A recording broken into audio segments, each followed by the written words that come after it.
Hi, I'm Theo Colson.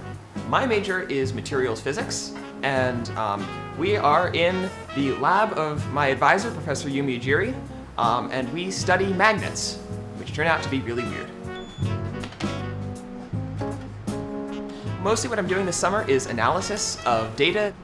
I've been using various computer programs for fitting models, and we're going to try and see if any of these models give us a nice explanation of what's going on.